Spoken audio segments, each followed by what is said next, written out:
ആളുകൾ വന്ന് കമന്റ് ചെയ്തിട്ടുണ്ടായിരുന്നു, ആ വണ്ടിയുടെ നമ്പർ ഒന്ന് ചെക്ക് ചെയ്ത് നോക്കുക, ഇതിന് ഇൻഷുറൻസ് ഇല്ല എന്ന് പറയുന്നുണ്ട്. അപ്പൊ ആ പറയുന്നത് ശരിയാണോ അല്ലയോ എന്നറിയാനായിട്ട് ചെക്ക് ചെയ്ത് നോക്കിയപ്പോഴത്തേനാണ് ഈ വണ്ടിയുടെ, അത് KL11BG 3366 എന്ന് പറയുന്ന എം സ്പോർട്ട് ഡീസൽ 2017 മോഡൽ വണ്ടിയുടെ ഇൻഷുറൻസ് 12/5/2024 എക്സ്പയർ ആയതാണ്.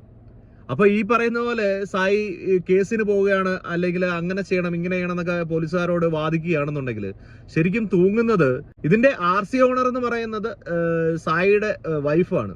അപ്പൊ അങ്ങനെ ഇതിന്റെ പൊല്ലാപ്പ് പിടിക്കാൻ പോകുന്നതും സായി തന്നെയാണ്. സായി ഇൻഷുറൻസ് തീർന്ന വണ്ടിയുമായിട്ട്, അല്ലെങ്കിൽ സായിയുടെ വൈഫോ ആരെങ്കിലും ആയിക്കോട്ടെ, ആ വണ്ടിയും കൊണ്ട് റോഡിൽ ഇറങ്ങി അപകടം ഉണ്ടായിട്ട് ഇത്രയധികം പറയേണ്ട കാര്യമുണ്ടായി? അതിനു മുമ്പ് ഇതൊന്ന് ചെക്ക് ചെയ്യേണ്ട ഒരു ആവശ്യം ഇല്ലായിരുന്നു? എന്തായാലും വീണ്ടും പുള്ളി ഏറി കയറിക്കൊണ്ടിരിക്കുകയാണ്. ഇങ്ങനെ ഏറി കയറാൻ മാത്രമാണ് പുള്ളിക്ക് ഈ ബിഗ് ബോസ് കഴിഞ്ഞ് ഇറങ്ങി കഴിഞ്ഞിട്ട് വിധി. എന്താണോ എന്തോ.